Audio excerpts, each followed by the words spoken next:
When Soviet authorities dispatched over 6,700 people to a remote Siberian island in 1933, they envisioned a self-sufficient settlement where deportees would tame the wilderness.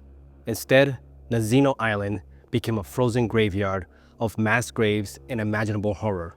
The island earned its grim nickname, Cannibal Island. By the time Soviet investigators arrived, they found human flesh drying on trees and starving gangs willing to kill for survival. What had started as an experiment in forced labor turned into one of history's darkest tales. But before I get into today's story, if you enjoy true crime, paranormal tales, and everything in between, then you've come to the right place. This is Mystery Sauce. So be sure to check us out because I upload a few times a week. So let's get into today's story. Nestled in the icy wilderness of western Siberia, Nazino Island is a remote island. It's a marshy spit of land in the middle of the Ob River. It's surrounded by thick forests and frigid waters. It was in a hospitable place, visited only by locals from the nearby Tomsk region, who gathered tree bark for food or construction. But in 1933, it became the focus of an experiment that would lead to one of the darkest chapters in Soviet history. In the early 1930s, the Soviet Union was grappling with devastating famine and political unrest. Stalin and his officials sought to purge cities like Moscow and Leningrad of undesirable elements. Peasants displaced by collectivization, petty criminals, homeless, and those deemed unfair or unwilling to contribute to the regime's vision of progress. So they wanted to see Russia progress, but these homeless people, these petty criminals were just bringing down the society. These individuals were categorized as socially harmful and seen as expendable. To south what Stalin saw as an urban overcrowding problem, the regime implemented a plan to deport these outcasts to the vast, untapped wilderness of Siberia. And if you know Siberia, you know how bad it is. It's just all-time winter, ice everywhere, all year long. So this is led by Mativ Berman. He's head of the Gulag prison system, and Grikin Yagoda, head of the secret police. The plan envisioned a network of forced labor settlements. Deportees would cultivate the barren land and establish self-sufficient communities, and transforming Siberia into a productive region. In theory, it was bold. In practice, it was catastrophic. Unlike earlier plans that involved skilled agricultural workers, the Nazino experiment relied on a mix of experienced peasants and convicted criminals, all transported without adequate resources or any preparation at all. And by 1933, as famine ravaged the country, many of these individuals were already weakened by starvation and disease before they even arrived. So the deportation process began in May of 1933. Thousands of people, many arrested arbitrarily for lacking proper internal passports, were herded into trains and sent up north. From there, they were packed into 4 river barges for the final leg of the journey to Nazino Island. What awaited them was a barren, swampy wasteland with no food, shelter, or tools. Nazino Island intended to be the foundation of Stalin's grand vision. It became a prison without any walls at all. For the 6,700 deportees, it was a death sentence. Then by May 18, 1933, the first wave of 6,700 deportees arrived at Nazino Island after a harrowing journey. The transport process itself was brutal. Packed into overcrowded trains and river barges, the deportees, it was about 4,556 men, 322 women, and 27 bodies of those who hadn't survived the trip. It endured days without adequate food or any sanitation. The daily ration was 200 grams of bread per person, often distributed unevenly, leading to riots and scuffles among the prisoners. When the barges finally docked, the deportees were met with stark reality.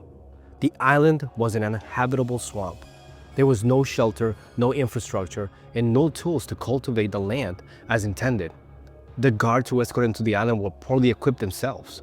Many lacked shoes or sufficient food supplies. The only provisions brought were roughly 20 tons of flour, a meager resource given to the sheer number of people. As word spread that survival on the island seemed impossible, desperation set in.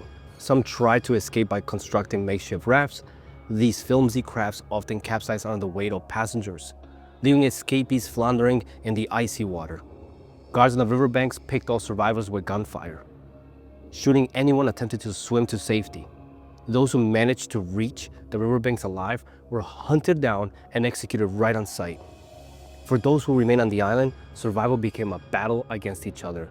Gangs formed quickly. relying on the weaker deportees. Small valuables like gold teeth became a short-lived currency, traded for scraps of flour or even other supplies. Violence and exploitation escalated as hunger took hold, and the islanders began to see each other as competitors rather than allies. Within weeks, Nazino Island evolved into a living nightmare. The harsh Siberian weather, combined with hunger and the complete lack of resources, pushed the deportees to their limits. Fights over food became deadly. Gangs terrorized the land, stealing whatever meager resources others had, and beatings or killing those who resisted. Soon, desperation took an even darker turn: the emergence of cannibalism.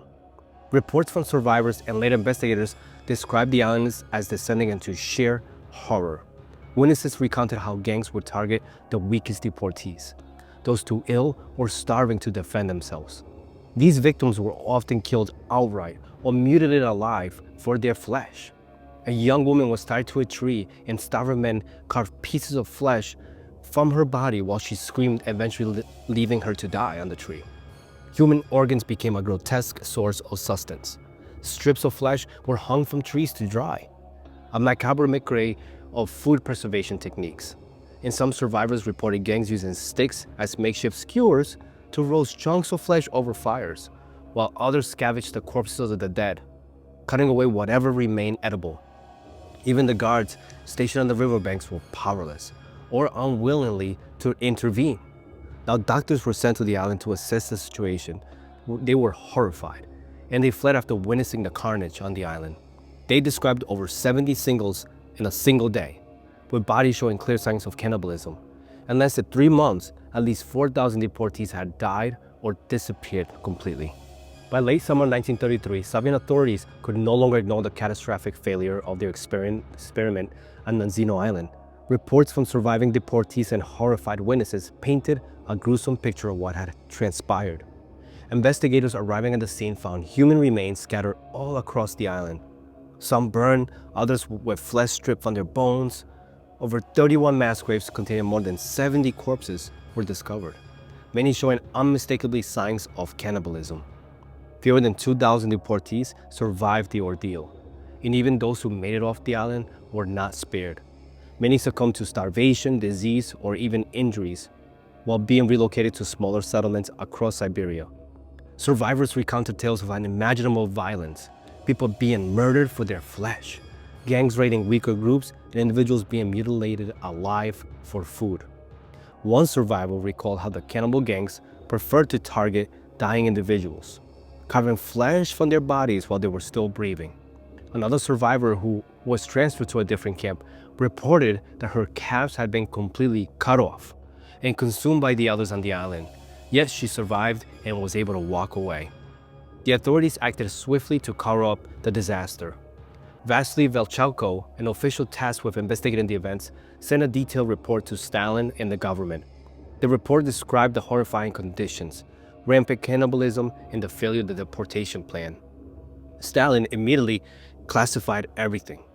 He ensured the public and the world would remain unaware of the tragedy for decades to come. Though the Nazino tragedy was officially buried by the Soviet regime, whispers of what had happened persisted. And in 1988, during the period of glasnost under Mikhail Gorbachev, the classified documents were finally declassified, revealing the full extent of the horror. Historians and journalists have since pieced together the story from survivor testimonies, official reports, and forensic evidence. One theory suggests that the authorities not only sent the deportees to die there, with insufficient resources and no infrastructure at all on the island.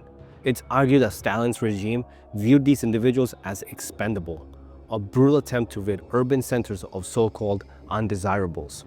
Another explanation points to sheer incompetence completely from the government, with the chaotic logistics of the deportation plan spiraling into an uncontrollable disaster. A chilling legend has also emerged, claiming that some of the cannibal gangs who survived the island remained in Siberia, forming hidden tribes of cannibals in the wilderness. While there's no evidence to sustain that claim, it has fueled local folklore in Siberia. Residents of Tomsk Oblast still refer to Nazino as the Death Island or Cannibal Island, and some even claim to hear ghostly voices carried by the icy wind. So today, Nazino Island remains this eerie and desolate place, its grim history still casting a long shadow over all of Siberia and Russia. The island is uninhabited, though locals from the Khanty community occasionally visit to collect bark from their trees. They speak of a lingering darkness, telling stories of ghostly cries and whispers in the wind, echoes of the thousands who perished there brutally. The tragedy on Nazino Island is a haunting reminder of the devastating human cost of the Russian regiment there and disregard for people's lives.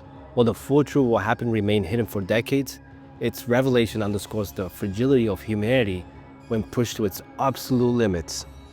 And though the physical scars of Nazino's horrors have faded, not completely but almost faded, its legacy continues as a cautionary tale of the consequences of oppression and neglect, especially in those of our society who need help. The stories of those who suffered and survived on Cannibal Island ensure that the world will never forget the darkest chapter of Stalin's Siberian experiment. So that's it for today's story. If you enjoyed it and you want more weird true crime like this and paranormal tales, UFO stories that I'll probably do next, don't forget to hit that subscribe button and turn on all notifications. Thanks for watching The Mystery Sauce, and I'll see you in the next one. Thank you.